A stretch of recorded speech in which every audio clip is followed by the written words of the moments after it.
Marilah umat-Nya kita bernyanyi dan berdoa. Marilah umat-Nya kita puji Tuhan, Khalik semesta. Pujilah Tuhan, hai jiwaku, pujilah Tuhan selama nafas hidupmu. Marilah kita berdiri dan memuliakan Tuhan. Dari Gita Bakti 240 bait 1, menghadap Tuhan.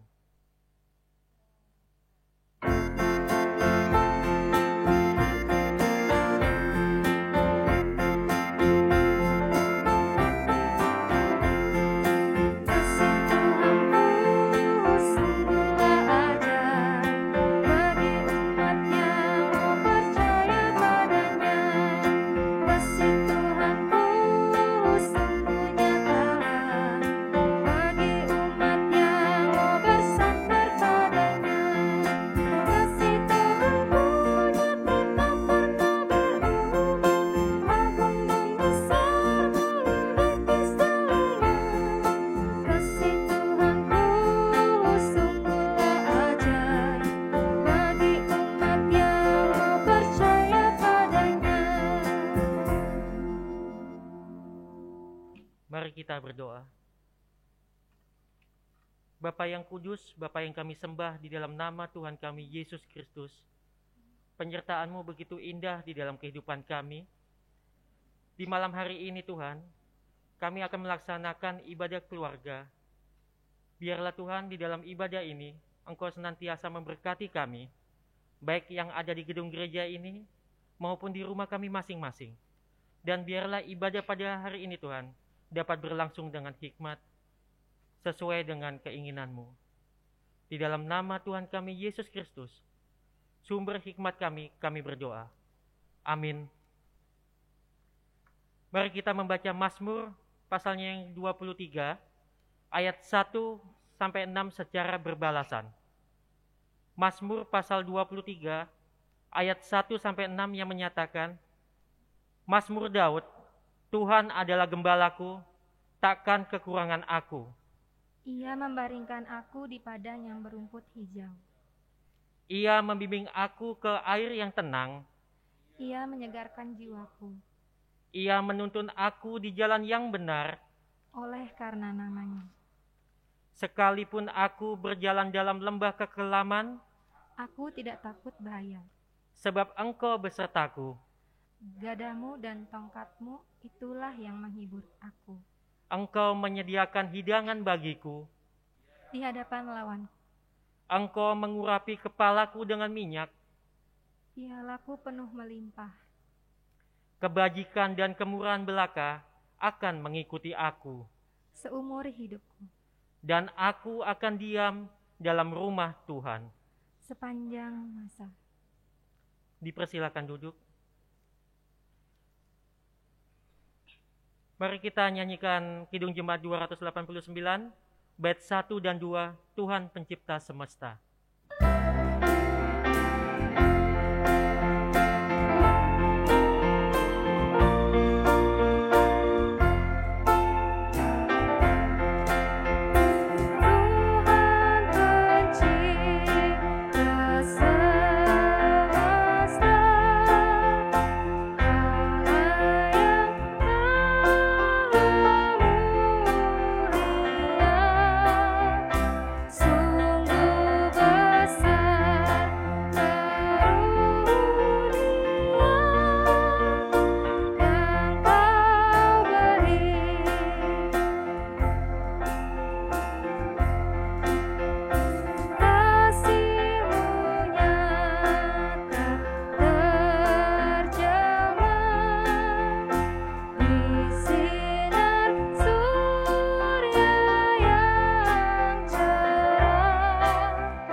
Bapak, Ibu, Saudara-saudara yang dikasihi Tuhan, kita akan masuk dalam pemberitaan firman Tuhan.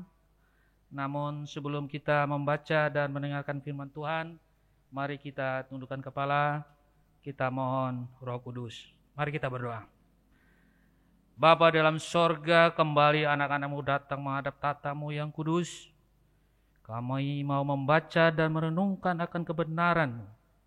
Sebelum kami membaca dan merenungkan Tuhan, biarlah Roh Kudus Tuhan mau membasuh kami semua, agar kami boleh mengerti dan melakukan seperti yang Engkau firmankan. Berfirmanlah Tuhan, anak-anak-Mu telah siap untuk menerimanya. Di dalam nama Tuhan Yesus, firman yang hidup dan menghidupkan, kami bawa doa ini. Amin. Bapak Ibu Saudara, jemaat Tuhan, marilah berdiri untuk mendengarkan firman Tuhan yang dibacakan dari Alkitab kita, kitab Kisah Para Rasul pasal yang ketiga, ayat 11 sampai yang ke-20.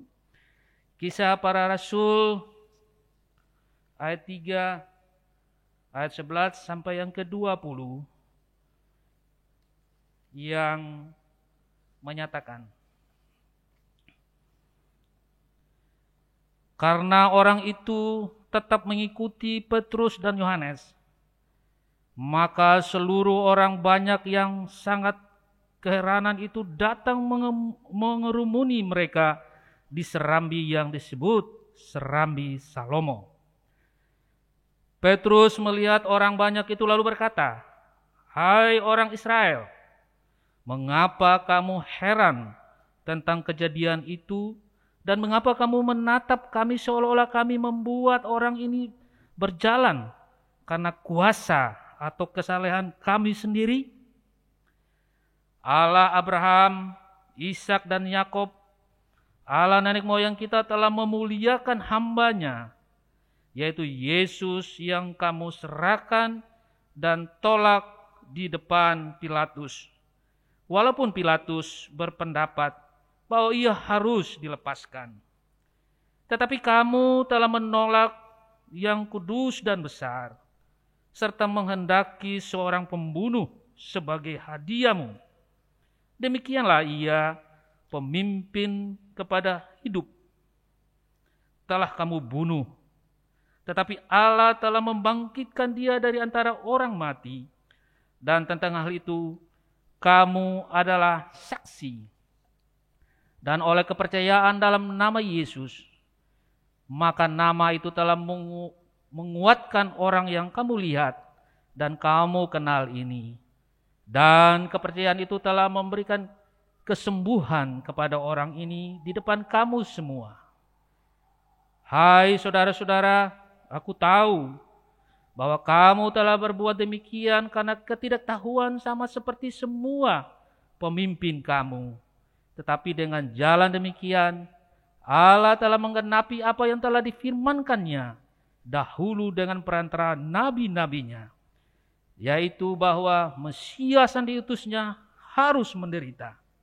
Karena itu sadarlah dan bertobatlah, supaya dosamu dihapuskan, agar Tuhan mendatangkan waktu kelegaan dan mengutus Yesus yang dari semua diuntukkan bagimu sebagai Kristus. Demikianlah pembacaan Alkitab. Berbahagialah semua orang yang mendengarkan firman Tuhan dan melakukannya. Terpujilah Tuhan Yesus. Haleluya.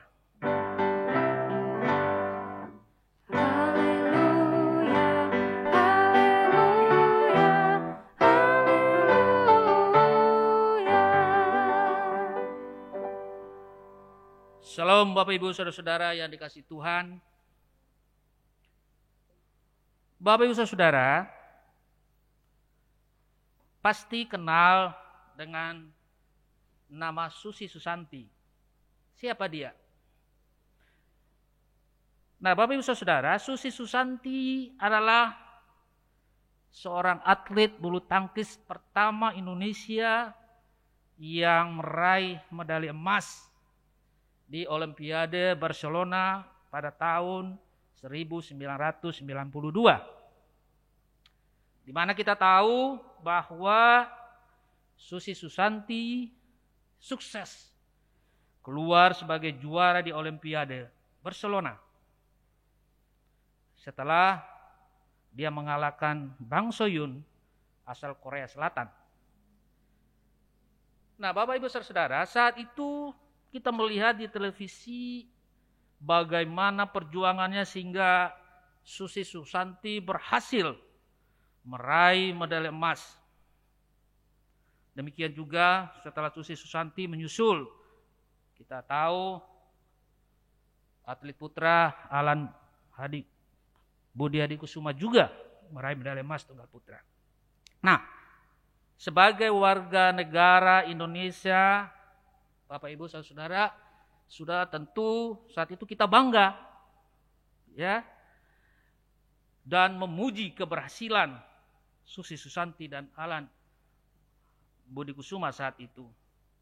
Nah, kita lihat setelah itu Bapak Ibu Saudara, banyak pujian, banyak penghargaan yang diperoleh oleh Susi Susanti.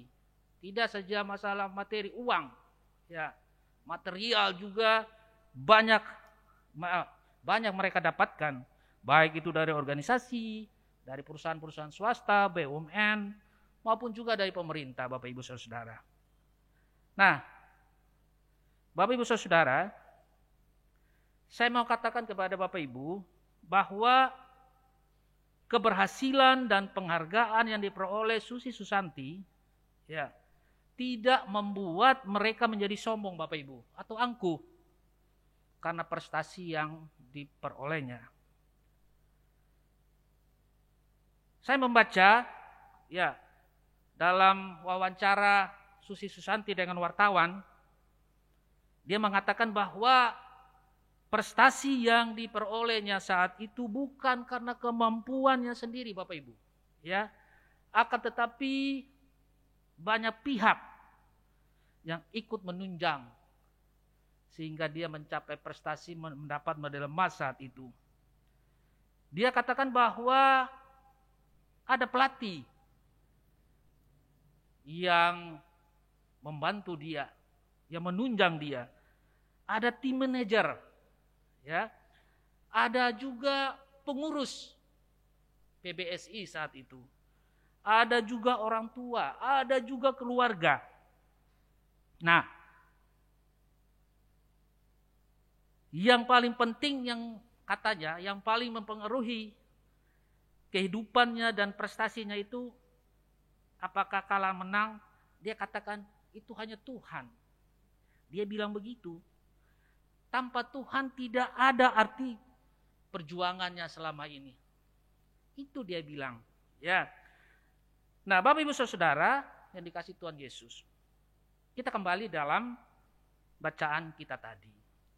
Dalam ayat yang ke-12 dikatakan, Petrus melihat orang banyak itu lalu berkata, "Hai orang Israel, mengapa kamu heran tentang kejadian itu? Dan mengapa kamu menatap kami seolah-olah kami membuat orang ini berjalan karena kuasa atau kesalahan kami sendiri?" Nah, Bapak Ibu Saudara yang dikasih Tuhan, kita tahu pada bacaan sebelumnya, pada saat Petrus dan Yohanes masuk ke Bait Allah, ternyata di pintu gerbang Bait Allah terdapat seorang yang lumpuh, Bapak Ibu, sejak lahir. Ya. Dan orang lumpuh itu tersebut selalu meminta sedekah kepada setiap orang yang masuk ke dalam Bait Allah itu. Nah, demikian pula halnya pada saat Petrus dan Yohanes masuk ke dalam Bait Allah itu, nampak dia lihat ada seseorang lumpuh saat itu dan meminta sedekah, termasuk kepada Petrus dan Yohanes. Dan apa kata Petrus saat itu? Setelah melihat orang lumpuh tersebut, dia katakan kepada orang yang lumpuh itu, "Pandanglah aku," dia bilang. Dia bilang lagi, "Saya tidak punya emas atau perak untuk diberikan kepada kamu. Tetapi saya akan berikan apa yang ada padaku. Terus Petrus katakan, demi nama Yesus, bangkitlah, berjalanlah. Nah, apa yang terjadi Bapak Ibu? Petrus mengangkat tangan orang lumpuh itu, dan orang itu berdiri. Dia berjalan dan berlompat-lompat Bapak Ibu, dan kegirangan. Karena kesembuhan yang diperoleh dari Petrus itu. Nah, setelah itu Bapak Ibu, Petrus keluar dari bait Allah dan dia pergi, seperti bacaan Alkitab kita, dia pergi ke Serapi Salomo di depannya. Nah, maka banyak orang yang mengikuti Petrus. Mereka heran Bapak Ibu. Mereka memuji-muji Petrus karena dia telah memberikan mujizat kesembuhan kepada orang lumpuh tersebut. Mereka heran Bapak Ibu. Oh, ini dia nih. Mereka puji atas keberhasilan daripada Petrus dan Yohanes saat itu. Nah, saudara-saudara yang dikasihi Tuhan Yesus, kita lihat bagaimana sikap Petrus saat itu. Apakah Petrus bangga karena dipuji oleh orang Israel? Karena dia telah membuat mujizat dan menyembuhkan orang lumpuh tersebut? Tidak, Bapak Ibu. Ya. Nah, dalam bacaan Alkitab, Petrus mengatakan bahwa apa yang dilakukan itu bukan karena kuasa atau kesalehan Petrus sendiri, akan tetapi karena kuasa dari Yesus Kristus. Ya. Karena Yesus Kristus yang mempunyai otoritas dalam kehidupan kita Bapak Ibu. Ya. Petrus mau mengatakan kepada orang Israel saat itu Bapak Ibu, bahwa kesembuhan itu terjadi karena kepercayaan. Kepercayaan dalam nama siapa? Dalam nama Yesus Bapak Ibu. Ya, makanya dia bilang di dalam itu, dalam nama Yesus. Dia katakan begitu. Bukan dalam nama Petrus, ya, dalam nama Yesus. Ya. Karena apa? Karena nama itu telah menguatkan. Ya, telah menguatkan orang yang kamu lihat dan kamu kenal ini, yaitu Petrus. Ya. Dan kepercayaan itu telah memberi kesembuhan kepada orang ini di dalam kamu semua. Artinya bukan kami, bukan Petrus, bukan Yohanes yang menyembuhkan, melainkan nama Yesus yang berkuasa, yang diimani oleh orang itu. Itu yang ditekankan oleh Petrus kepada orang Israel yang mengikuti Petrus saat itu waktu keluar dari bait Allah. Nah, saudara-saudara yang dikasihi Tuhan, selanjutnya saat orang banyak itu mau meninggikan Petrus dan Yohanes, justru Petrus memberikan kesaksian Bapak Ibu, bahwa nama Tuhanlah yang harus dimuliakan, karena oleh dialah keajaiban itu terjadi. Nah, Petrus memperingatkan kesalahan yang telah dilakukan oleh banyak orang saat itu, bahwa Yesus yang telah mereka tolak dan yang mereka bunuh itu sesungguhnya adalah orang yang kudus dan yang benar. Rasul Petrus mengingatkan bahwa orang banyak itu adalah saksi dari kematian dan kebangkitan Yesus Bapak Ibu. Dan sesungguhnya mereka juga adalah saksi bahwa Yesus adalah yang pemberi hidup itu. Ya, dia itu adalah sumber hidup Bapak Ibu. Bukan sumber hidup saja, tetapi dia juga sebagai penguasa kehidupan kita. Ya, dia memimpin kita. Ya, memimpin umatnya yang hidup saat ini. Oleh karena itu, Petrus memperingatkan agar orang banyak itu, cepatlah kamu sadar, hai orang-orang Israel. Cepatlah kamu bertobat, katanya begitu. Ya. Nah, Bapak Ibu Saudara yang dikasihi Tuhan, semua orang pasti merindukan apa yang disebut dengan keberhasilan. Ya. kita mau mencapai suatu prestasi yang tertinggi. Kalau dia sebagai atlet olahraga, dia mau menjadi juara di PON, SEA Games, Olimpiade. Kalau dia menjadi penyanyi, dia harus menjadi juara lomba nyanyi tingkat nasional misalnya. Kalau dia ilmu matematika, Olimpiade matematika, dia harus juara, ikut lomba, berhasil. Pasti semua orang menginginkan prestasi yang tertinggi. Ya. Nah, Bapak Ibu, sayangnya tidak semua orang mau bekerja keras dan melalui tahapan demi tahapan sebagai proses dalam menuju suatu kesuksesan itu. Ya. Bapak Ibu, iblis dengan berbagai rekayasa dunia yang telah diperalatnya menawarkan ya dan menjanjikan keberhasilan instan tanpa harus bekerja keras dan membuang banyak energi. Asal mau memenuhi persyaratan dikehendaki oleh iblis atau setan itu. Banyak godaan kita Bapak Ibu. Ya. Nah, misalnya kita ke dukun, ke paranormal, datang ke tempat-tempat yang dianggap mempunyai kekuatan magis misalnya, kuburan, ke gunung-gunung, ke hutan, ke gua misalnya. Ya, walaupun setan bisa memberikan semua itu, namun keberhasilan itu akan menjerumuskan manusia ke dalam kebinasaan kekal, Bapak Ibu.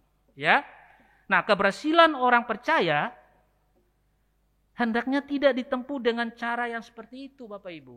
Ya, yang dilakukan di luar kehendak Tuhan. Tetapi berusahalah ya dengan topangan doa dan kerja keras yang selalu melibatkan Tuhan di dalam pekerjaan kita. Itu Bapak Ibu. Nah, saya mau kasih tips ya kepada Bapak Ibu untuk mencapai suatu keberhasilan itu sesuai dengan prinsip iman Kristen kita. Nah, ada beberapa hal yang mungkin tips yang bisa kita pakai, kita renungkan Bapak Ibu, bahwa keberhasilan itu kita dapatkan itu harus pertama mulai doa Bapak Ibu. Nah, doa yang kita naikkan itu harus ditopang oleh doa yang tidak putus-putusnya dan harus diakhiri dengan doa syukur Bapak Ibu. Karena apa? Karena di dalam doa itu ternyata ada campur tangan Tuhan di dalamnya. Nah, oleh karena itu Bapak Ibu, harapan untuk mencapai sukses harus diserahkan ke dalam tangan Tuhan. Itu Mazmur 37 ayat 5 mengatakan begitu. Ya. Nah, yang kedua, bahwa keberhasilan itu harus diimani Bapak Ibu. Diimani ya dengan sungguh-sungguh, tidak setengah-setengah. Ya. Bahwa keberhasilan itu diberikan Tuhan asal kita hidup dalam kebenaran dan takut akan Dia. Tanpa iman kita tidak ada apa-apanya.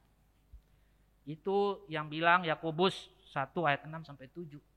Ya. Nah, yang ketiga, bahwa keberhasilan itu harus diperjuangkan. Tidak diam-diam, ya. Tidak hanya berdoa saja, tidak hanya berserah diri saja Bapak Ibu, ya. Tetapi kita harus bertindak, berbuat, bekerja keras, ya, serta disiplin yang tinggi. Yang bilang itu firman Tuhan Yakobus 2 ayat 22 gitu, ya. Bahwa keberhasilan itu harus diperjuangkan. Sama kayak Susi Susanti gitu, bekerja keras dia. Ya kan? Nah, yang keempat, keberhasilan itu harus dinikmati dalam Tuhan dan bersama dengan Tuhan. Nah, Bapak Ibu, bahwa kita jangan tergesa-gesa. Kita jangan minta kepada Tuhan, Tuhan berikan saya sesuatu yang instan. Jadi keberhasilan itu dikabulkan atau tidak oleh Tuhan itu ada waktunya. Kita harus sabar Bapak Ibu. menanti keberhasilan menurut waktu Tuhan, bukan waktu kita, Bapak Ibu. Yang bilang juga itu Yesaya 60 ayat 22. Ya, bukan saya, ya. Nah, Bapak Ibu Saudara yang dikasih Tuhan, saat ini apakah kita sebagai umat kepunyaan Tuhan mempunyai karakter dan iman yang kuat? Sama seperti Rasul Petrus dan Yohanes. Walaupun sudah mendapat Roh Kudus dalam berbagai bahasa apapun dia kuasai, dia tahu, karena itu Roh Kudus yang bekerja dalam hidupnya, penurunan Roh Kudus ya terhadap murid-muridnya saat itu sebelumnya. Kalau kita lihat di dalam pasal yang kedua kan gitu ya. Ya. Tapi mereka murid-murid Tuhan Yesus itu, terutama dalam bacaan kita tadi, Petrus dan Yohanes tidak sombong, ya, tidak angkuh, tidak menyombongkan diri sendiri, gitu ya. Dia tahu bahwa apa yang dilakukan, mujizat semua itu bukan dari dirinya, akan tetapi semua itu dari Yesus yang mempunyai kehidupan itu sendiri. Melalui kematian Yesus ya yang telah kita peringati dan kebangkitan Yesus yang telah kita rayakan. Nah, maka oleh karena itu Bapak Ibu Saudara, apakah kita sudah sadar dan bertobat dari segala kesalahan dan kejahatan kita? Sudahkah kita percaya dan mempercayakan hidup kita setiap saat dengan taat dan setia kepada Yesus Kristus Sang Pemberi Hidup? Nah, Bapak Ibu Saudara yang dikasih Tuhan, saya mau akhiri renungan ini dengan mengutip firman Tuhan dalam Yohanes 10 ayat yang 10b. Aku datang supaya mereka mempunyai hidup dan mempunyainya dalam segala kelimpahan. Tuhan memberkati Bapak Ibu Saudara-saudara sekalian. Amin.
Bapak Ibu Saudara, kita akan masuk dalam doa syafaat. Mari kita tundukkan kepala, kita berdoa. Bapa dalam surga, Kami mengucap syukur dan berterima kasih karena Tuhan kita boleh melakukan ibadah keluarga ini secara virtual di malam hari ini. Sehingga ibadah ini dapat diikuti oleh warga jemaat yang ada di rumah-rumah. Bapa dalam sorga, kami mengucap syukur atas kebenaran firman-Mu yang telah kami dengar bersama. Kami mau membuka hati kami untuk Roh Kudus. Kiranya Roh Kudus mau memimpin hidup kami masuk ke dalam rencana-Mu. Terpujilah Engkau Tuhan. Saat ini kami bawa dalam doa untuk pemerintah kami, mulai dari Bapak Presiden bersama jajarannya sampai pada pemerintahan yang terkecil. Kiranya Bapa mau mengurapi mereka, sehingga di dalam memimpin kami, mereka dapat memiliki roh takut akan Engkau Tuhan. Kami juga mau berdoa bagi Gereja Protestan Indonesia bagian Barat, khususnya Jemaat Maranatha di Denpasar ini. Kami berdoa bagi diaken penatua, pendeta yang telah melayani di jemaat-Mu ini Tuhan. Biarlah Tuhan senantiasa memberkati para presbiter ini untuk dapat melayani jemaat-Mu di tempat ini. Dan itu semua untuk kemuliaan dan hormat bagi nama-Mu. Para pegawai, ke-6 pelayanan kategoria, komisi-komisi, panitia, juga yang telah mendukung proses pelayanan di gereja-Mu ini Tuhan. Tuhan juga yang Kau memberkati mereka. Kami juga mau berdoa bagi umat-Mu yang mengalami bencana alam, banjir bandang, erupsi gunung berapi, tanah longsor yang ada di mana-mana. Banyak korban yang meninggal dunia, harta benda banyak yang musnah, dan banyak yang menderita karena kehilangan tempat tinggal. Pandemi COVID-19 yang sampai saat ini masih terus menghantui dunia, termasuk di Indonesia ini Tuhan. Tuhan, kami percaya dan meyakini bahwa semua yang terjadi saat ini adalah rancangan Tuhan dalam kehidupan umat-Mu. Dan kita sebagai umat-Mu percaya bahwa Engkau akan menghentikan semua cobaan dan derita yang dialami umat-Mu ini. Kami juga mau berdoa bagi saudara-saudara kekasih kami yang dalam keadaan sakit di rumah-rumah, dan mungkin juga yang ada di rumah sakit, dan mereka masih dalam masa pemulihan. Kiranya kasih Bapa di sorga dapat memulihkan kesehatan mereka melalui obat-obatan yang diminum, perawatan medis, maupun melalui keluarganya. Bapa dalam sorga, inilah doa syukur kami yang kami panjatkan hanya di dalam nama Tuhan Yesus yang telah mengajar kami berdoa. Bapa kami yang di sorga, dikuduskanlah nama-Mu, datanglah kerajaan-Mu, jadilah kehendak-Mu di bumi seperti di sorga. Berikanlah kami pada hari ini makanan kami yang secukupnya, dan ampunilah kami akan kesalahan kami, seperti kami juga mengampuni orang yang bersalah kepada kami. Dan janganlah membawa kami ke dalam pencobaan, tapi lepaskanlah kami pada yang jahat.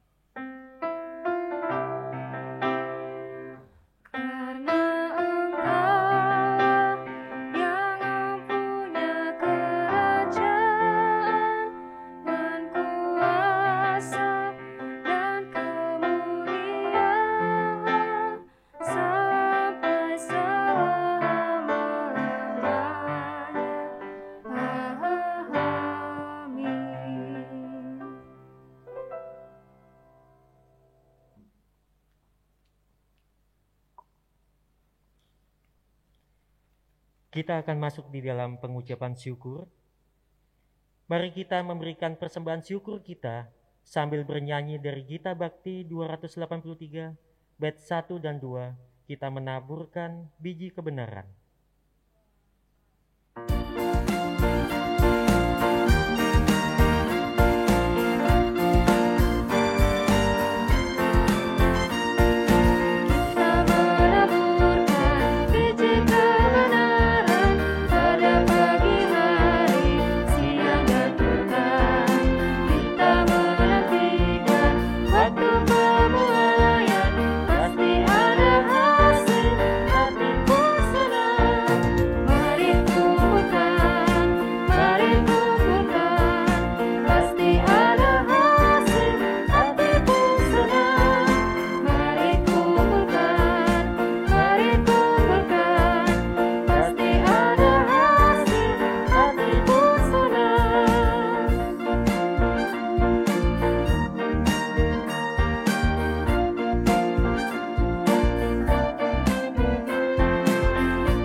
Jemaat Tuhan, mari kita berdiri.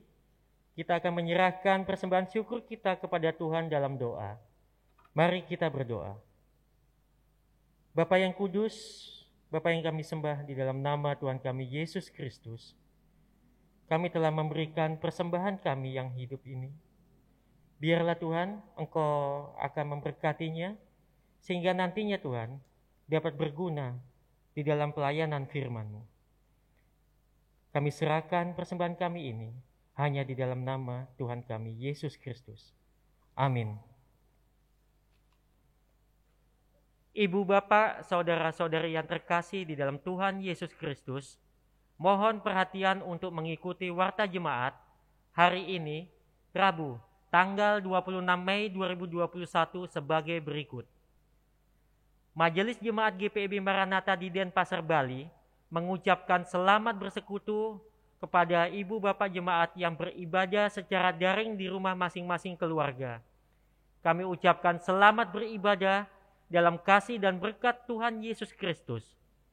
Untuk menghentikan penyebaran pandemi COVID-19 untuk keselamatan bersama, kami mohon perhatian kepada ibu bapak warga jemaat.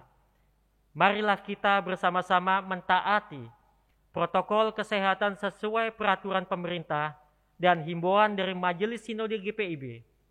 Wajib menggunakan masker, selalu mencuci tangan, menggunakan sabun dan air mengalir, dan harus tetap menjaga jarak fisik dan menghindari kerumunan. Demikian warta jemaat hari ini. Tuhan Yesus Kristus, sumber hidup, selalu mengasihi dan memberkati kehidupan kita bersama. Terima kasih. Bapak, Ibu, Saudara-saudara, tetap berdiri. Kembalilah dalam kehidupanmu dan jadikanlah firman Tuhan yang telah kamu dengar sebagai penuntun hidupmu.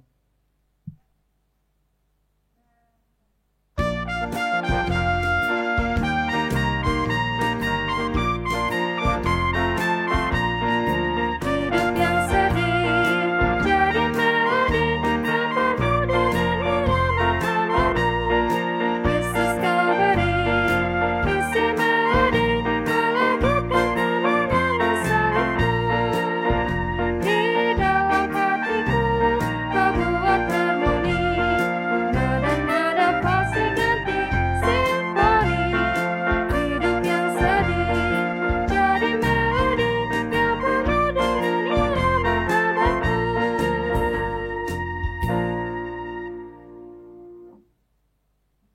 Arahkanlah hati dan pikiranmu kepada Tuhan, serta terimalah berkat-Nya. Kasih karunia Tuhan Yesus Kristus, dan kasih Allah Bapa, dan persekutuan Roh Kudus, menyertai kamu sekalian, mulai dari saat ini sampai selama-lamanya.